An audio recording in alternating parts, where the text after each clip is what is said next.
Hello everyone. Daily current affair series में आज हम लोग देखेंगे 19 से 21 मई 2023 के करंट अफेयर। तो आते हैं आज के पहले करंट अफेयर पे। हाल ही में किस प्राधिकरण ने भारत की पहली पॉड टैक्सी परियोजना को मंजूरी दी है? आपके पास ऑप्शन है। ऑप्शन ए यमुना प्राधिकरण, ऑप्शन बी है दिल्ली विकास प्राधिकरण डीडीए, ऑप्शन सी है मुंबई विकास प्राधिकरण, ऑप्शन डी है इनमें से कोई भी नहीं। सही आंसर यहाँ पे क्या होगा? ऑप्शन ए आपका यहाँ पे सही आंसर हो जाएगा, यमुना प्राधिकरण।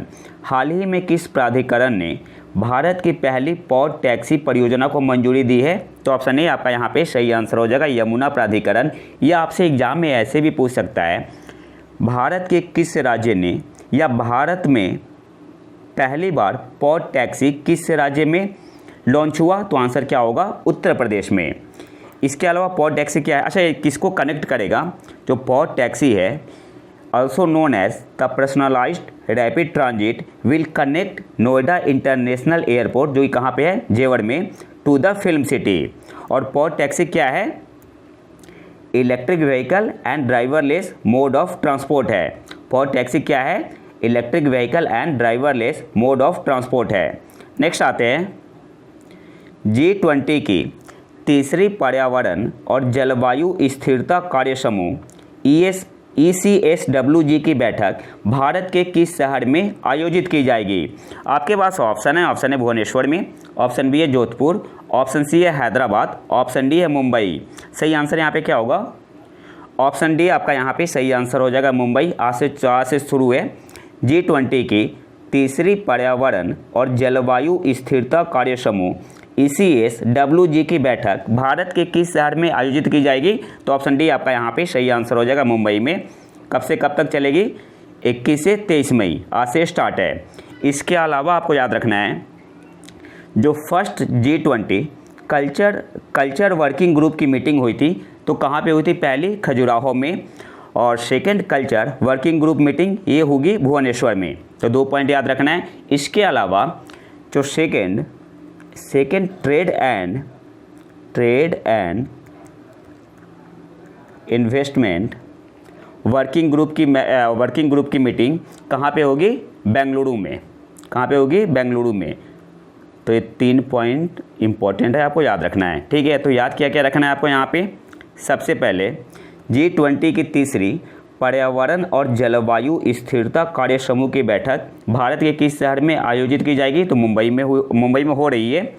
इसके अलावा first G20 culture working group meeting कहाँ पे हुई थी? खजुराहो मध्य प्रदेश में। और second culture working group meeting कहाँ पे हुई थी? भुवनेश्वर में। और second trade and investment working group की मीटिंग बेंगलुरु में 23 से 25 मई। नेक्स्ट आते हैं, हाल ही में प्रधानमंत्री ने जापान के किस शहर में महात्मा गांधी की प्रतिमा का अनावरण किया? आपके पास ऑप्शन है। ऑप्शन है टोक्यो, ऑप्शन बी है कोबे, ऑप्शन सी है हिरोशिमा, ऑप्शन डी है नागानो। सही आंसर यहाँ पे क्या होगा? ऑप्शन सी आपका यहाँ पे सही आंसर हो जाएगा, हिरोशिमा। हाल ही में प्रधानमंत्री ने जापान के किस शहर में महात्मा गांधी की प्रतिमा का अनावरण किया? तो ऑप्शन सी आपका यहाँ पे सही आंसर हो जाएगा, हिरोशिमा में। प्रधानमंत्री दौरे पे है कौन कौन से देश के? एक तो है जापान, आपका हो गया जापान। इसके बाद ऑस्ट्रेलिया और पपुआ न्यू गिनी।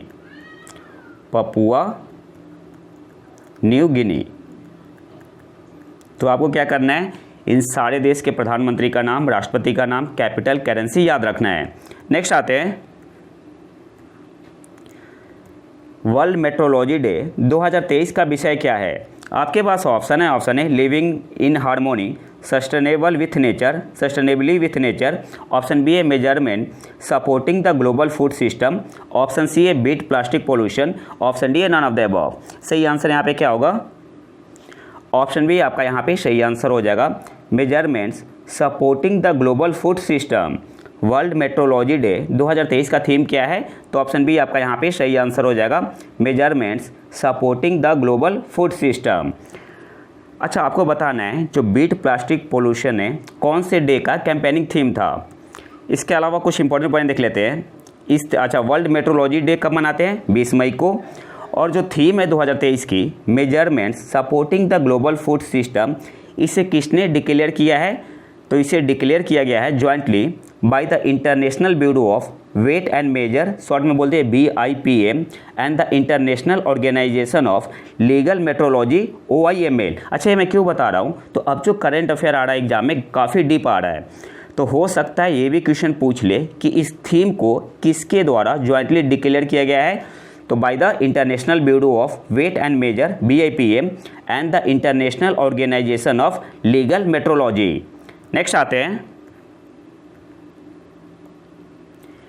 शिक्षा मंत्रालय और कौन सा संगठन स्टार कार्यक्रम के तहत स्कूल टू वर्क ट्रांजिशन पर अपनी तरह की एक कार्यशाला आयोजित किया। आपके पास ऑप्शन है, ऑप्शन है वर्ल्ड बैंक, ऑप्शन बी है IMF, ऑप्शन सी है नीति आयोग, ऑप्शन डी है RBI।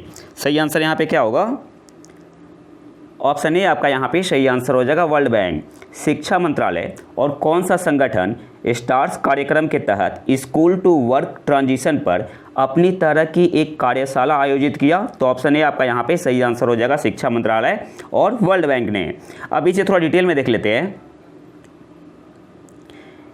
स्टार्स कार्यक्रम के प्रमुख घटकों में से एक व्यावसायिक शिक्षा और स्कूल टू वर्क ट्रांजिशन को मजबूत करना है। तो इस पॉइंट को आपको याद रखना है कि की कंपोनेंट क्या है। One of the key component of STARS program is strengthening of vocational education and school to work transition.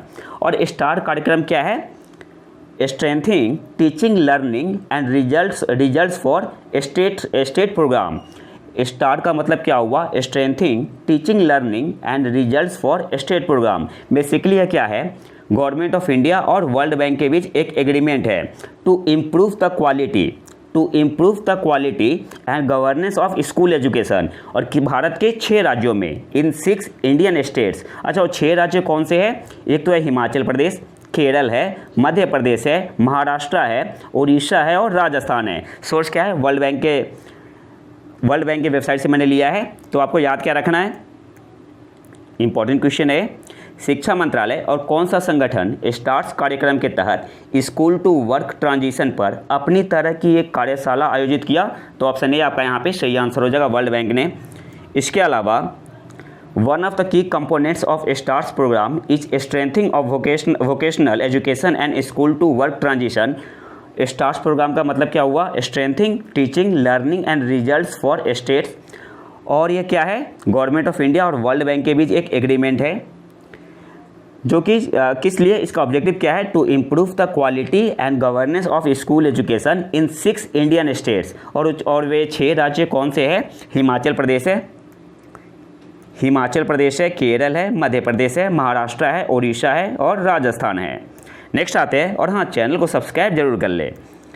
Bharat किस वर्ष तक अपने सकल घरेलू उत्पाद की उत्सर्जन तीव्रता इमिशन इंटेंसिटी को 45% तक कम करने के लिए प्रतिबद्ध है। आपके पास ऑप्शन है, ऑप्शन ए 2040 तक, ऑप्शन बी है 2035 तक, ऑप्शन सी है 2030 तक, ऑप्शन डी है 2025 तक।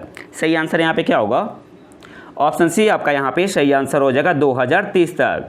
भारत किस वर्ष तक अपने सकल घरेलू उत्पाद की उत्सर्जन तीव्रता इमिशन इंटेंसिटी को 45% तक कम करने के लिए प्रतिबद्ध है, तो ऑप्शन सी आपका यहाँ पे सही आंसर हो जाएगा, 2030 तक। अब इसे डिटेल में थोड़ा देख लेते हैं।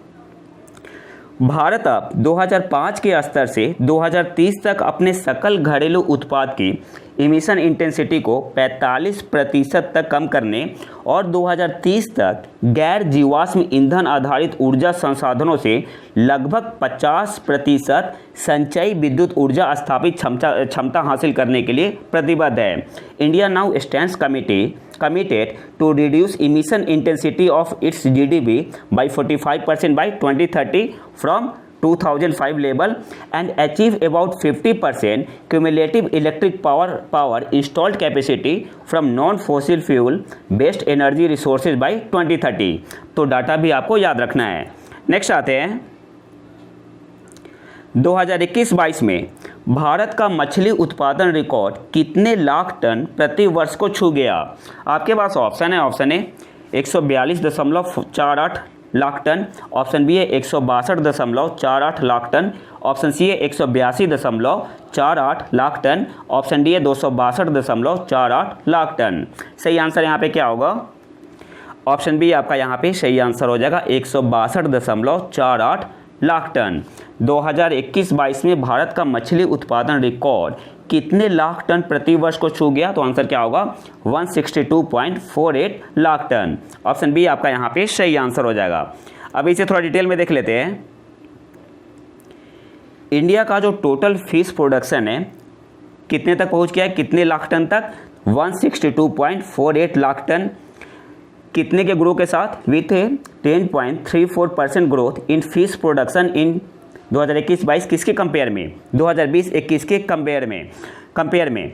और भारत का रैंक क्या है फिश प्रोड्यूसिंग कंट्री में? तो भारत का रैंक है तीसरा with about 8% share in global fish production. और एक्वाकल्चर प्रोडक्शन में भारत की रैंक कितनी है? भारत दूसरे स्थान पे है। तो याद क्या क्या रखना है आपको यहाँ पे? 2021-22 में भारत का मछली उत्पादन रिकॉर्ड कितने लाख टन प्रति वर्ष को छू गया? तो आंसर क्या होगा? 162.48 लाख टन। और कितने का ग्रो हुआ है? 10.34% का ग्रोथ हुआ है। किसके कंपेयर में? 2020-21 के कंपेयर में। और फिश प्रोड्यूसिंग कंट्री में भारत की रैंक कितनी है? भारत तीसरे स्थान पे है। और अगर एक्वाकल्चर प्रोडक्शन की बात करें तो भारत दूसरे स्थान पे है।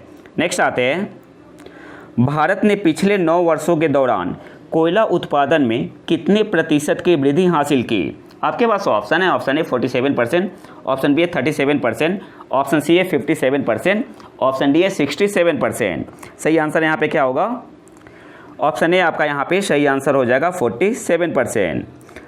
47%। भारत ने पिछले 9 वर्षों के दौरान कोयला उत्पादन में कितने प्रतिशत की वृद्धि हासिल की? तो ऑप्शन ए आपका यहाँ पे सही आंसर हो जाएगा 47%। अब कुछ इंपॉर्टेंट पॉइंट यहाँ से देख लेते हैं। पिछले 9 वर्षों के दौरान भारत का कुल कोयला उत्पादन प्रोडक्शन 47% बढ़कर कितना हो गया है? 893.08 मिलियन टन, 893.08 मिलियन टन हो गया है। और सप्लाई, अगर सप्लाई की बात करें तो 45.3% की वृद्धि दर्ज करते हुए 877.74 मिलियन टन तक पहुंच गई है। किसकी बात हो रही है? फाइनेंशियल ईयर 2023 की। वित्त वर्ष 2023 में कोयला उत्पादन में 893.08 मीट्रिक टन की बड़ी छलांग देश के इतिहास में सबसे अधिक है। वहीं कोयला मंत्रालय द्वारा फाइनेंशियल ईयर 2023-24 के लिए हाल ही में अंतिम रूप दी गई कार्य योजना के अनुसार वित्तीय वर्ष 2023-24 के लिए कोयला उत्पादन लक्ष्य समग्र उत्पादन दक्षता स्थिरता को बढ़ाकर और नई तकनीकों को अपनाकर 1012 मिलियन टन है। तो याद क्या रखना है आपको? सबसे पहले पिछले 9 वर्षों के दौरान भारत का कुल कोयला उत्पादन प्रोडक्शन की बात हो रही है 47% बढ़कर कितना हो गया है? 893.08 मिलियन टन हो गया है। वित्त वर्ष 2023 की बात हो रही है। और कोयला मंत्रालय द्वारा फाइनेंशियल ईयर 2023-24 के लिए कितना लक्ष्य रखा गया है प्रोडक्शन का, उत्पादन का? तो आंसर क्या होगा? 1012 मिलियन टन। तो इस पॉइंट को आपको याद रखना है। ये सब की पॉइंट है। नेक्स्ट आते हैं, 2016 में 442 स्टार्टअप की तुलना में अब देश में कितने स्टार्टअप है? 14 मई 2023 तक का पूछ रहा है। आपके पास ऑप्शन है। ऑप्शन ए 99,371, ऑप्शन बी है 59,371, ऑप्शन बी है 79,371, ऑप्शन डी है 69,371। सही आंसर यहाँ पे क्या होगा? ऑप्शन ए आपका यहाँ पे सही आंसर हो जाएगा 99,371। ऑप्शन ए आपका यहाँ पे सही आंसर हो जाएगा। 2016 में 442 स्टार्टअप की तुलना में अब देश में कितने स्टार्टअप है? 14 मई 2023 तक का पूछ रहा है। तो ऑप्शन ए आपका यहाँ पे सही आंसर हो जाएगा 99,371। नेक्स्ट आते हैं, यहाँ पे ग्राफ दिया हुआ है।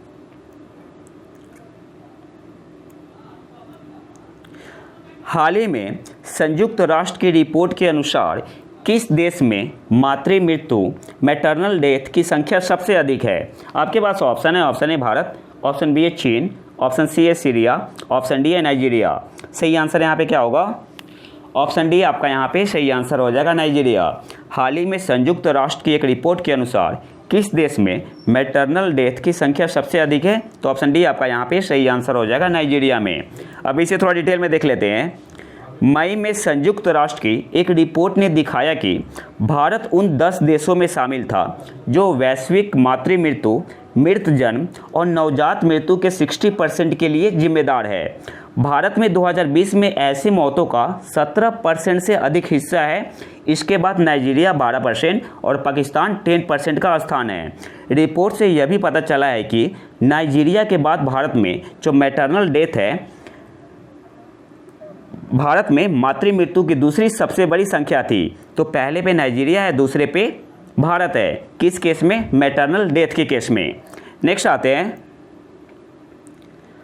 आंध्र प्रदेश सरकार की 3 राजधानियों की योजना के तहत जिसे 3 साल पहले जारी किया गया था, किस शहर को राज्य की न्यायिक राजधानी के रूप में माना जाता है? आपके पास ऑप्शन है। Option A Vijayawada, option B है अमरावती, ऑप्शन सी है कुर्नूल, ऑप्शन डी है विशाखापट्टनम।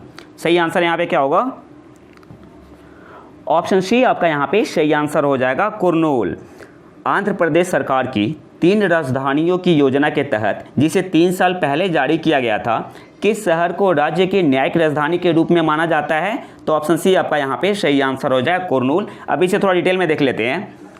जो विशाखापट्टनम है, इसे एग्जीक्यूटिव कैपिटल है आंध्र प्रदेश का। अमरावती जो है ये आपका है लेजिस्लेटिव कैपिटल, और जो कुर्नूल है वो क्या है? जुडिशियल कैपिटल है। तो याद क्या रखना है, आंध्र प्रदेश में जो 3 राजधानी है, तो Visakhapatnam as an executive capital है, एग्जीक्यूटिव कैपिटल।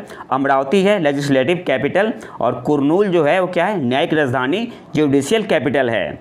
नेक्स्ट आते हैं, कूनो नेशनल पार्क में एक तीसरा चीता जो कि फीमेल था, एक अन्य चीता द्वारा घायल किए जाने के बाद मर गया, उसका क्या नाम था? जो चीता मर गया उसका नाम बताना है। आपके पास ऑप्शन है। ऑप्शन है स्वरा, ऑप्शन बी है दक्ष, ऑप्शन सी है मायो, ऑप्शन डी है रानी। सही आंसर यहाँ पे क्या होगा? ऑप्शन बी आपका यहाँ पे सही आंसर हो जाएगा, दक्ष। कूनो नेशनल पार्क में एक तीसरा चीता एक अन्य चीता द्वारा घायल किए जाने के बाद मर गया, उसका क्या नाम था? तो ऑप्शन बी आपका यहाँ पे सही आंसर हो जाएगा, दक्ष। नेक्स्ट आते हैं, केंद्रीय जहाज रानी मंत्री सर्बानंद सोनोवाल ने किस देश में शीतवे बंदरगाह का उद्घाटन किया? आपके पास ऑप्शन है। ऑप्शन है जापान, ऑप्शन बी है म्यांमार, ऑप्शन सी है बांग्लादेश, ऑप्शन डी है नेपाल। सही आंसर यहाँ पे क्या होगा? ऑप्शन बी आपका यहाँ पे सही आंसर हो जाएगा, म्यांमार। केंद्रीय जहाज रानी मंत्री सर्बानंद सोनोवाल ने किस देश में शीतवे बंदरगाह का उद्घाटन किया? तो ऑप्शन बी आपका यहाँ पे सही आंसर हो जाएगा, म्यांमार। अच्छा, इसके अलावा आपको बताना है कमेंट बॉक्स में, मांगदेछु जल विद्युत परियोजना किस देश की है? भारत ने सपोर्ट किया था। नेक्स्ट आते हैं, आईआईटी मद्रास और किस संगठन ने पानी के नीचे संचार के लिए सेंसर तकनीक, sensor technology for under water communication विकसित की है? आपके पास ऑप्शन है। ऑप्शन है डीआरडीओ ने, ऑप्शन बी है एचएएल, ऑप्शन सी है बेल, ऑप्शन डी है सीएसआईआर। सही आंसर यहाँ पे क्या होगा? ऑप्शन ए आपका यहाँ पे सही आंसर हो जाएगा, डीआरडीओ। आईआईटी मद्रास और किस संगठन ने पानी के नीचे संचार के लिए सेंसर तकनीक, sensor technology for under water communication विकसित की है? तो ऑप्शन ए आपका यहाँ पे सही आंसर हो जाएगा, डीआरडीओ। अच्छा, यहाँ से एक और क्वेश्चन पूछ सकता है, आपसे पूछ सकता है कि इसमें कौन सा टेक्नोलॉजी यूज हुआ है? तो आंसर क्या होगा? Piezo electric MEMS technology. कौन सा टेक्नोलॉजी यूज हुआ है? Piezo electric MEMS technology. Next आते हैं, नेशनल टेक्नोलॉजी डे कब मनाते हैं? 11 मई को। नेशनल टेक्नोलॉजी डे कब मनाते हैं? 11 मई को। आरबीआई के अनुसार किस वर्ष तक जलवायु अनुकूलन, क्लाइमेट एडेप्टेशन से भारत को 85.6 लाख करोड़ रुपए की लागत आएगी? आपके पास ऑप्शन है। ऑप्शन ए 2040, ऑप्शन बी है 2035 तक, ऑप्शन सी है 2025, ऑप्शन डी है 2023। सही आंसर यहाँ पे क्या होगा? ऑप्शन डी आपका यहाँ पे सही आंसर हो जाएगा, 2030 तक। आरबीआई के अनुसार किस वर्ष तक क्लाइमेट एडेप्टेशन, जलवायु अनुकूलन से भारत को 85.6 लाख करोड़ रुपए की लागत आएगी? तो ऑप्शन डी आपका यहाँ पे सही आंसर हो जाएगा, 2030 तक। द हिंदू का न्यूज है यहाँ पे, the cumulative total expenditure for adapting to climate change in India is estimated to be rupees 85.6 lakh crore by 2030 according to the Reserve Bank of India. Next आते हैं, Laureus World Sportsman of the year 2023 का पुरस्कार किसने जीता है? आपके पास option है। Option A Lionel Messi, option B है क्रिस्टियानो रोनाल्डो, ऑप्शन सी है हैरी केन, ऑप्शन डी है करीम बेंजेमा। सही आंसर क्या होगा? ऑप्शन ए आपका यहाँ पे सही आंसर हो जाएगा लियोनेल मेसी ने। Laureus World Sportsman of the year 2023 का पुरस्कार किसने जीता है? तो ऑप्शन ए आपका यहाँ पे सही आंसर हो जाएगा लियोनेल मेसी ने। कौन से देश के खिलाड़ी है? फुटबॉल प्लेयर है, अर्जेंटीना के। इसके अलावा Laureus world sports women of the year 2023 का पुरस्कार किसे मिला है? तो उनका नाम है सैली एन फ्रेजर प्रीस। सैली एन फ्रेजर प्रीस कौन से देश की है? जमैका की है और एथलेटिक्स है। नेक्स्ट आते हैं, किस राज्य सरकार ने राज्य में एक अस्थायी रोबोटिक्स पारिस्थितिकी तंत्र सस्टेनेबल रोबोटिक्स इकोसिस्टम स्थापित करने के लिए राज्य रोबोटिक्स फ्रेमवर्क लॉन्च किया है? आपके पास ऑप्शन है, option A Kerala, option B है असम, ऑप्शन सी है तेलंगाना, ऑप्शन डी है बिहार। सही आंसर यहाँ पे क्या होगा? ये पहली बार किसी राज्य ने किया है, तो ऑप्शन सी आपका यहाँ पे सही आंसर हो जाएगा तेलंगाना। किस राज्य सरकार ने राज्य में एक सस्टेनेबल रोबोटिक्स इकोसिस्टम स्थापित करने के लिए राज्य रोबोटिक्स फ्रेमवर्क लॉन्च किया है? तो ऑप्शन सी आपका यहाँ पे सही आंसर हो जाएगा तेलंगाना ने। नेक्स्ट आते हैं, कौन सा देश छठे हिंद महासागर सम्मेलन की मेजबानी करेगी? एक्चुअली हो चुका है। आपके पास ऑप्शन है, option A Bharat, option B है बांग्लादेश, ऑप्शन सी है पाकिस्तान, ऑप्शन डी है चीन। सही आंसर यहाँ पे होगा ऑप्शन बी आपका यहाँ पे सही आंसर हो जाएगा बांग्लादेश। कौन सा देश छठे हिंद महासागर सम्मेलन की मेजबानी करेगी? तो ऑप्शन बी आपका यहाँ पे सही आंसर हो जाएगा बांग्लादेश में हुआ है छठा हिंद महासागर सम्मेलन, हो चुका है। नेक्स्ट आते हैं, हाल ही में किसके द्वारा मातृ और नवजात स्वास्थ्य में सुधार और उत्तरजीविता और मृत जन्म को कम करना, improving maternal and newborn health and survival and reducing still birth शीर्षक वाली रिपोर्ट जारी की गई? आपके पास ऑप्शन है, ऑप्शन ए यूनाइटेड नेशन के द्वारा, ऑप्शन बी है नीति आयोग, ऑप्शन सी है वर्ल्ड इकोनॉमिक फोरम विश्व आर्थिक मंच, ऑप्शन डी है आरबीआई। सही आंसर यहाँ पे क्या होगा? ऑप्शन ए आपका यहाँ पे सही आंसर हो जाएगा यूनाइटेड नेशन के द्वारा। हाल ही में किसके द्वारा improving maternal and newborn health and survival and reducing still birth शीर्षक वाली रिपोर्ट जारी की गई? तो ऑप्शन ए आपका यहाँ पे सही आंसर हो जाएगा यूनाइटेड नेशन के द्वारा। नेक्स्ट आते हैं, किस कंपनी ने व्हाटसॉन्ग्स एआई और डेटा प्लेटफॉर्म लॉन्च किया? आपके पास ऑप्शन है, ऑप्शन ए गूगल ने, ऑप्शन बी है आईबीएम, ऑप्शन सी है माइक्रोसॉफ्ट, ऑप्शन डी है टीसीएस। सही आंसर क्या होगा? ऑप्शन बी आपका यहाँ पे सही आंसर हो जाएगा आईबीएम।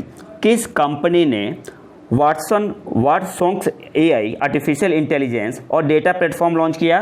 तो ऑप्शन बी आपका यहाँ पे सही आंसर हो जाएगा आईबीएम ने। नेक्स्ट आते हैं, अगला जो हमारा टॉपिक है इसमें हम लोग स्टैटिक एमसीक्यू देखते हैं जिसका संबंध होता है करंट अफेयर से और कुछ करंट अफेयर भी होते हैं। तो आते हैं पहले क्वेश्चन पे, बुखारेस्ट 9 B9 के संदर्भ में निम्नलिखित कथनों पर विचार कीजिए। जो पहला स्टेटमेंट है, यह पूर्वी यूरोप के 9 देशों का एक समूह है जो रूस के नेतृत्व वाले सैन्य गठबंधन का हिस्सा बना। और जो सेकंड स्टेटमेंट है, B9 के सभी देश उत्तरी अटलांटिक संधि संगठन, शॉर्ट में इसे बोलते हैं नाटो के भी सदस्य है। ऊपर दिए गए कथनों में से कौन सा सही है? आपके पास ऑप्शन है, option A only 1, option B है ओनली 2, ऑप्शन सी है बोथ 1 and 2, ऑप्शन डी है नीदर 1 nor 2। तो इसे आंसर देखने से पहले कुछ इंपॉर्टेंट पॉइंट देख लेते हैं। जो B9 ग्रुप है इसमें 9 कंट्री है। कौन कौन सी कंट्री है? रोमानिया है, पोलैंड है, हंगरी है, बुल्गारिया है, चेक रिपब्लिक है, स्लोवाकिया है और 3 बाल्टिक कंट्री है, एस्टोनिया है, लातविया है और लिथुआनिया है। तो कंट्री का नाम आपको याद रखना है। B9 ग्रुप में कौन कौन सी कंट्री है? रोमानिया, पोलैंड, हंगरी, बुल्गारिया, चेक रिपब्लिक, स्लोवाकिया और 3 बाल्टिक रिपब्लिक है, Estonia, 3 Baltic republic of Estonia, Latvia और लिथुआनिया। और क्या याद रखना है? All member of the B9 are part of the European Union and North Atlantic Treaty Organization NATO. तो आपका जो सेकेंड स्टेटमेंट था वो बिल्कुल सही था। The Bucharest 9 is a group of 9 NATO countries in Eastern Europe that become part of the US-led military alliance after the end of the Cold War। और वहाँ पे कथा स्टेटमेंट में क्या गिवन था? रसिया गिवन था। तो आपका जो पहला स्टेटमेंट है ना वो गलत हो जाएगा, यहाँ पे रसिया ना हो के क्या होगा, यूएसए होगा। यह पूर्वी यूरोप के 9 देशों का एक समूह है, बिल्कुल सही है, जो यूएसए के नेतृत्व वाले सैन्य गठबंधन का हिस्सा बना, ना कि रसिया। तो पहला स्टेटमेंट आपका बिल्कुल गलत है। जो सेकंड स्टेटमेंट है, B9 के सभी देश उत्तरी अटलांटिक संधि संगठन नाटो के भी सदस्य है। तो सेकंड स्टेटमेंट आपका बिल्कुल सही है। तो कौन सा ऑप्शन सही होगा? ऑप्शन बी आपका यहाँ पे सही आंसर हो जाएगा, ओनली 2।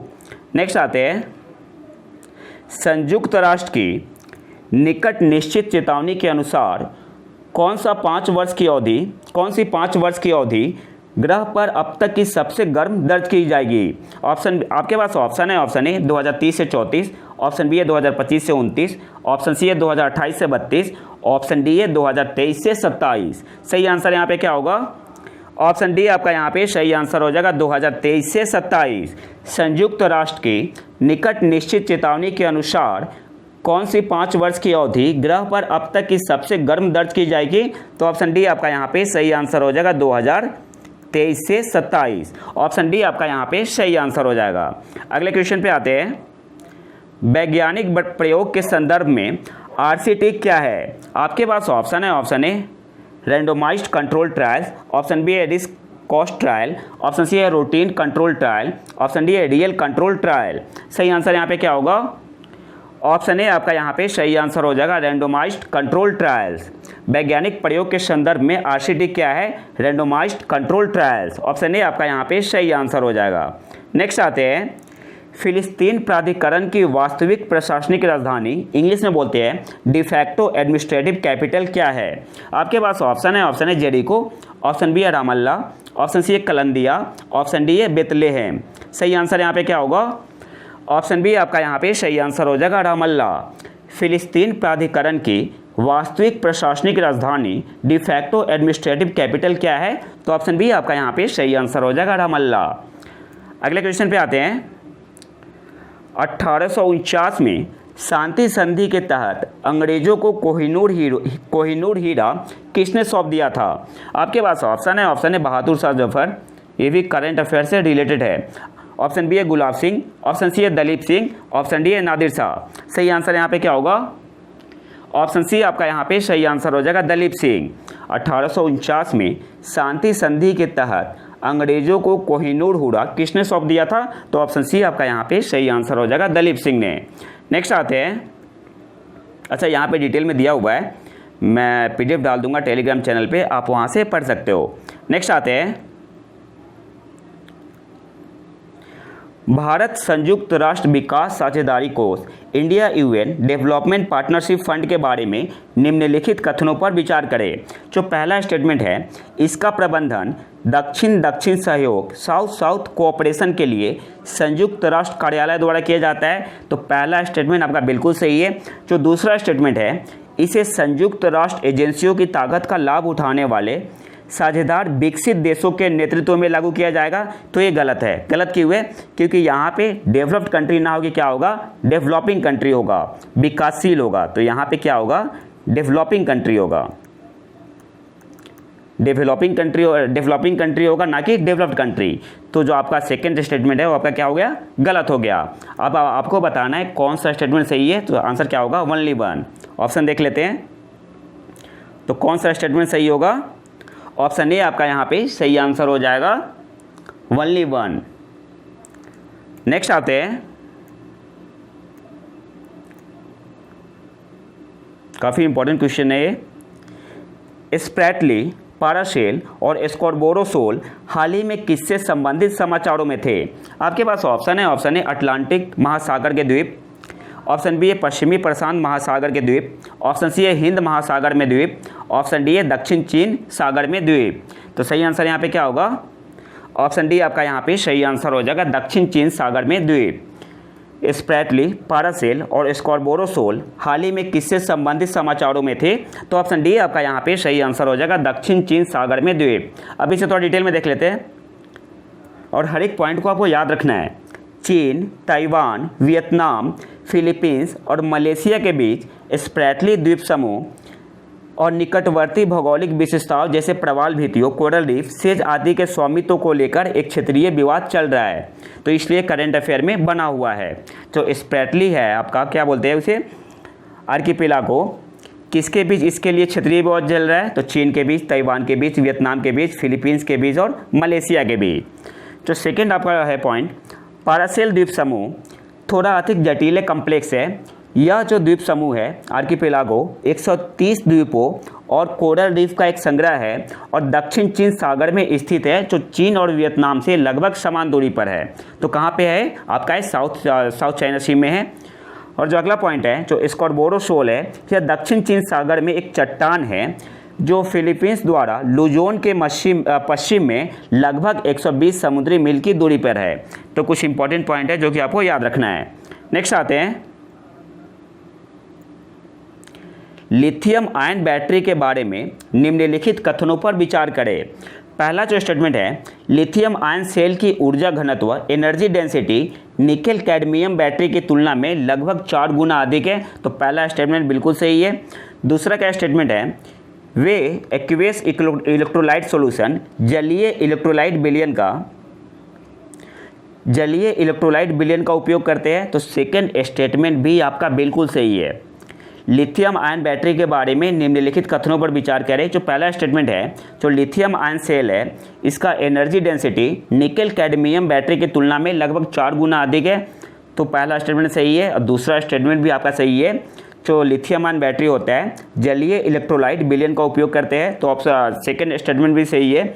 ऊपर दिए गए कथनों में से कौन सा सही है? तो बोथ 1 और 2, ऑप्शन सी आपका यहाँ पे सही आंसर हो जाएगा, बोथ 1 और 2। नेक्स्ट आते हैं, अच्छा इसका जो एक चीज़ और याद रखो, बाकी दोनों स्टेटमेंट तो बिल्कुल सही है। एक मेजर प्रॉब्लम क्या है, लिथियम मेटल जो होता है ना, यह एक्सट्रीमली रिएक्टिव होता है। तो एक मेजर प्रॉब्लम है। नेक्स्ट आते हैं, न्यू डेवलपमेंट बैंक के बारे में निम्नलिखित कथनों पर विचार करें। पहला स्टेटमेंट है, इसकी स्थापना 2018 में ब्रिक्स देशों द्वारा की गई थी। देखो की पॉइंट, जब भी यूपीएससी या स्टेट क्वेश्चन पूछती है, स्टेट पीसीएस क्वेश्चन पूछती है ना, तो की पॉइंट क्या होता है? जैसे ईयर दे दिया, फिर प्लेस का नाम दे दिया, ये सब क्या होता है? की पॉइंट होता है। अब यहाँ पे क्या गिवन है, जैसे न्यू डेवलपमेंट बैंक के बारे में पूछ रहा है और बोल के पहला स्टेटमेंट क्या गिवन है, इसकी स्थापना 2018 में ब्रिक्स देशों द्वारा की गई थी। तो यहाँ पे की पॉइंट क्या हुआ? 2018 हुआ। अब आपको याद करना है या याद रखना है कि न्यू डेवलपमेंट बैंक की स्थापना कब हुई थी। तो यहाँ पे 2018 ना होगे, क्या होगा? 2015 होगा। तो जो पहला स्टेटमेंट है वो तो आपका गलत हो गया। तो पहला स्टेटमेंट गलत होगा। यहाँ पे 2018 ना होगे, क्या होगा? 2015 होगा। जो सेकंड स्टेटमेंट है, बैंक का उद्देश्य ब्रिक्स और अन्य ईएमडीसी में बुनियादी ढांचे और सतत विकास परियोजनाओं के लिए संसाधन जुटाना है। तो सेकंड स्टेटमेंट आपका बिल्कुल सही है। और तीसरा जो स्टेटमेंट है, इसने गुजरात में अपना भारतीय क्षेत्रीय कार्यालय शुरू करने की घोषणा की है। अब जो तीसरा स्टेटमेंट है, इसमें की पॉइंट क्या है? गुजरात है। तो आपको याद रखना होगा कि एनडीबी ने गुजरात में अपना भारतीय क्षेत्रीय कार्यालय शुरू करने की घोषणा की है। तो सेकंड और जो थर्ड स्टेटमेंट है वो आपका बिल्कुल सही है और पहला स्टेटमेंट गलत है। गलत क्यों है? इसकी स्थापना 2018 में नहीं, 2015 में ब्रिक्स देशों द्वारा की गई थी। तो पहला स्टेटमेंट गलत हो गया। सही कौन सा है? Second and third. पूछ के आपको बताना है कौन सा सही है। तो सही ऑप्शन कौन सा हो जाएगा यहाँ पे? ऑप्शन डी आपका यहाँ पे सही आंसर हो जाएगा। 2 और 3 केवल। यहाँ पे आप डिटेल में देख सकते हैं। The new development bank announce the launch of its Indian regional office in Gujarat international finance tech city, जिसे शॉर्ट में बोलते हैं गिफ्ट सिटी। और आज के आखिरी क्वेश्चन पे आते हैं। G7 के संदर्भ में निम्नलिखित में से कौन सा कथन सही है? जो पहला स्टेटमेंट है, यह प्रमुख औद्योगिक राष्ट्रों का एक अनौपचारिक मंच, इनफॉर्मल फोरम है। सेकेंड स्टेटमेंट क्या है? भारत G7 का फाउंडिंग मेंबर है। तो सेकेंड स्टेटमेंट तो बिल्कुल गलत है। तीसरा क्या है? जापान के पास 2022 में G7 की अध्यक्षता थी। तो आपका तीसरा स्टेटमेंट भी गलत है। गलत क्यों है? जापान के पास नहीं था, जर्मनी के पास था। पहला स्टेटमेंट सही है। जो पहला कथन है वो आपका बिल्कुल सही है। यह प्रमुख औद्योगिक राष्ट्रों का एक अनौपचारिक मंच, इनफॉर्मल फोरम है। सेकंड क्या है? यह भारत G7 का फाउंडिंग मेंबर है, जो कि गलत है। जापान के पास 2022 में G7 की प्रेसिडेंसी थी? नहीं, जर्मनी के पास थी। तो आपका जो थर्ड स्टेटमेंट है वो भी गलत है। आपको बताना है सही स्टेटमेंट कौन सा है। तो ओनली 3 आपका सही स्टेटमेंट है। तो ऑप्शन से देख लो कौन सा सही होगा। तो यहाँ पे होगा, सॉरी, केवल 1 सही है ना, तो ऑप्शन बी आपका यहाँ पे सही आंसर हो जाएगा, ओनली 1। बाकी सेकेंड स्टेटमेंट और थर्ड स्टेटमेंट आपका बिल्कुल गलत है। अब इसको थोड़ा डिटेल में देख लेते हैं। G7 में कौन सी कंट्री है? Canada, France, Germany, Italy, Japan, UK और यूनाइटेड स्टेट या अमेरिका। इसके अलावा आपको याद रखना है कि G7 2022 की मीटिंग कहाँ पे हुई थी? जर्मनी में हुई थी। और जो जर्मनी के चांसलर थे, इन्होंने इनवाइट किया था इंडिया को along with Argentina, Indonesia, Senegal and south Africa. तो G7 की मीटिंग हुई थी 2022 में, कहाँ पे? जर्मनी में। तो जर्मनी के चांसलर ने इनवाइट किया था इंडिया को, और इंडिया के साथ साथ और किस देश को इनवाइट किया था? अर्जेंटीना को, इंडोनेशिया को, सेनेगल को और साउथ अफ्रीका को। तो ये तो था हमारा आज का लेक्चर। अगर आपको इसका PDF चाहिए तो आप हमारे टेलीग्राम चैनल प्रतीक IQ को ज्वाइन कर सकते हैं। और अगर वीडियो पसंद आए तो वीडियो को लाइक करें और चैनल को सब्सक्राइब जरूर कर लें। मिलते हैं नए वीडियो में नए टॉपिक के साथ, तब तक के लिए नमस्कार, जय हिंद।